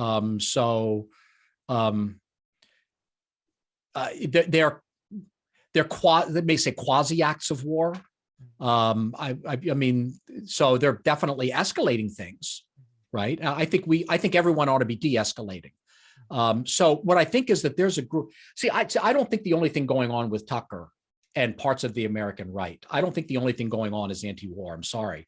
I see a demographic that is, I mean, I'm reading social media that is drawn to Putin as a tough guy, as in a world of wimps. Here's someone who's masculine. And I think something happens with men of a certain age. I mean, I hate to quote South Park, but there's this, I don't know if you watch South Park, but they did a satire on this where one of the guy's mothers say, well, when you get to a certain age, your pee-pee doesn't necessarily work so well anymore. And then you get scared and you get angry. I think there is a demographic thing going on, partly, with the Trump thing. I think a lot of people supported Trump because Trump was anti-war. And I was totally on board with that. But you also had a lot of a thing where finally, this is the most masculine president we've ever had, and lock her up, which is a call for violence. And at that rally, an old man comes out of the crowd. There's a black man who's being escorted off and punches him in the face. Okay. And the crowd cheers. And President Trump says, I'll pay your legal bills. Don't tell me that's just about anti-war, about anti-Iraq war. There's another thing going on. And there's something going on partly with older men and also younger men. And it tends to overlap with the manosphere, where there's a certain sympathy with Putin that isn't just anti-war. There's and part of it, he's hard on LGBTQ. So I mean, when you outlaw healthy forms of masculinity in your culture, it's going to manifest in some mutated versions of it, for real. Well, sure, but how about a little responsibility? I mean, I'm a dad, I'm a grandfather, I'm a business owner. I have a chainsaw. I mean, I'm living as a man. No one's outlawed me being a man. I understand that I might get attacked, but that's not outlawed. Okay, well, I mean, you can be culturally tabooed to open doors. Fine. And stuff if you're like a real man, then you stay a man, whether you're culturally tabooed and you don't align with Trumpism or Bronze Age pervert or faux systems of masculinity. Hey, I voted for Ron Paul. He always didn't interrupt anybody. So, I mean, I'm still, I think he's more of a man than any of these little alt-right figures. So. Well, yeah, that's right. So, you know what I'm saying? So let's just be clear that I understand elite culture is obsessed with toxic masculinity. Yeah. But none of that forces a man to turn to toxic masculinity. You can be a man no matter what they say about being you can be like a real man, like Jesus. You can see Jesus as your model of masculinity. Mm-hmm. Now, I would put that almost more on the church, not providing that as a model, because they've created a feminized Jesus. They presented a feminized Jesus. Well, who would teach you how to be a man? Well, who's the perfect man? Jesus. Ecce homo, behold the man. It's not just, I don't think that's just Roman saying, here's the guy who's on trial. I think there's something deeper. Behold man. Behold what a man should be. Well, who's going to teach young men that? Well, the church should do it, right? But if the church, I mean, if you go to church and it's like, okay, here's a, boy, I'm going to get in trouble. Let's talk about the mum sale. We got a sale on mums, and make sure your Christmas cookies are baked on time. And here's the announcement for the Red Hat Society. And the highest, you know what the highest attendance day in church is of the year? Mother's Day. I think Father's Day is the least attended. So I'm going to put. Of all the things we've talked about today, the cookie sale critique is your biggest, most inflammatory response. Oh, it is, right? Or the mums or whatever, because like church is around that, right? So what if the church taught Jesus, right? What if the church said, this is what a man is? Well, what about for the women? Well, the church, well, this is what a bride is, right? So Jesus is a husband and he has a bride, and the church is the bride. And Jesus is the Son of God, and Christians are the Son of God. And we learned our gender modeling from Jesus and the scriptures. Then we wouldn't have the manosphere saying Putin's great because he's a tough guy. And we wouldn't have everyone going on about, toxic masculinity anytime somebody likes a movie by John Wayne, because there's this whole thing with Christians attacking John Wayne all the time, right? So you have this gender divide in the church. But of course, it's not in the church. It's in blog world. It's in social media, because the church is essentially, especially the mainline church. Although now you have other like up and coming churches like a Mark Driscoll. It's like tough guy church, and then it's like, hey, wives, don't get too fat. Your husband will leave you and it'll be your fault. So there's like a false masculinity being given. And men who've been attacked, who don't have a true view of masculinity, are drawn to that. But then what happens is the kind of people who make communities like this tend to flame out because they have a fake view of masculinity. So I'm back to, can we get back to Jesus? So if you want to understand geopolitics, let's do the hard work of studying the Gospels in their geopolitical context. Just like, I've tried to do the hard work of understanding the Gospels in their economic context. And then let's build on Jesus. And you're going to have a small audience for that. I can just tell you that. I figured that out the hard way, but it's okay. That's right. You're going to, because I knew I was being a little, I was getting passionate about it, but I mean, I'm passionate about, because I get sick and tired of the TV manufacturing victims' voices out of existence, and when and I know it's like impossible to talk about this, because if I tell you right now, Jerry, as I did earlier, that the Ukrainian government has murdered civilians, yes, and Russian government has murdered, like, I can't I can't say that without you saying, "Oh, David, did you read some manosphere?" No, it's just truth. There are dead bodies on both sides, and Yes, Jesus doesn't wink at one and say, "Yeah, that's okay." that's Because right. There are it dead doesn't bodies work on both that way, and sides. that's There are what I dead want. bodies on both sides. It just makes me so irritated that we can't have that conversation in America, in a free society that has so many supposed Christians. It's like, why can't we have that conversation? There are Right. Ukrainian government is oligarchically controlled. Russian government is oligarchically controlled. Right. Both governments have murdered and Yes. are continuing to kill innocent civilians. Yes. Period. Jesus Right. condemns both. Right. Period. No Right. manosphere, no That's it. nothing. That No right. machismo, Well, see, nothing. That's that wrong. if you That's stay what I wanted to get across. right. If we stay focused on Jesus, we'll see that the Right. leaven of the Pharisees and Sadducees. Right. And also we can say, look at the escalation of violence. Right. So can we get out? Or that's what I guess what I'm asking is, are we cooked apocalyptically? I mean, well, that's what he argues. That's what Girard argues in Battling to the End. That's what I'm saying. Are we in it?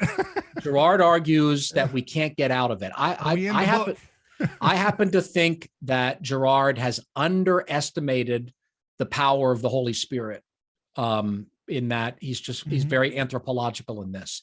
So he talks about mimetic contagion. I'd like to talk about pneumatic contagion, because after Jesus was murdered, what happened? 3,000 people repent. Mm-hmm.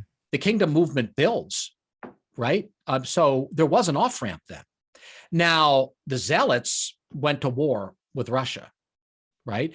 Those who were able to mimetically detach, or say detach from the mimesis, they, at the moment of triumph, look, the Romans were surrounding Jerusalem, and now they went home. Allahu Akbar, God is good, we're winning. We finally won. Look at the Romans retreating. And the Christians said, in Matthew 24, it says, when you see Jerusalem surrounded by armies, flee. So they fled and they survived.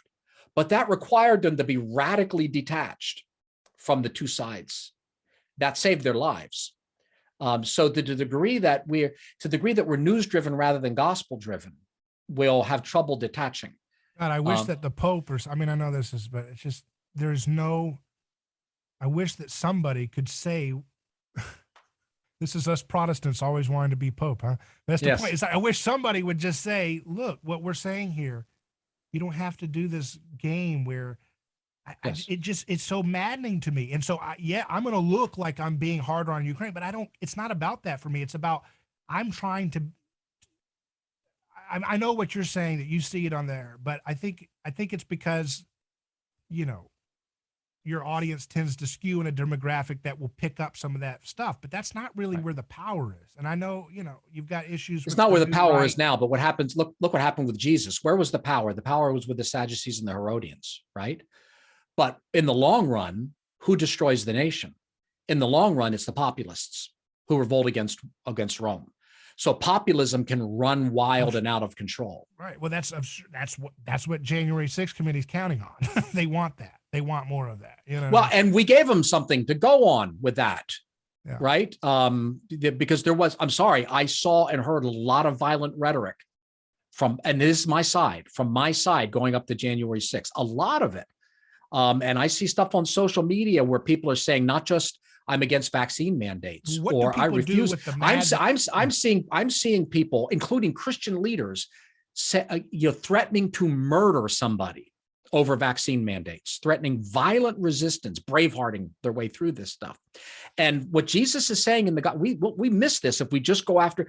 See, here's the thing. In my book, I go after the oligarchs because the oligarchs were the chief economic problem. But if I did another book, I'd go after the populists because they become the chief geopolitical problem. Mm-hmm. It's not the oligarchs who end up destroying the nation. It's the populists because they run wild. So Jesus very early on is warning against the populists. So remember the story where I'm not rich enough to hang out with the oligarchs, so that's why my ear's closer to the chatter of the populists. But that's going to make me have a potential for bias. But you got to resist it, right? You do have to resist it. When they said, what about these Galileans who had their blood mixed with sacrifices by Pontius Pilate?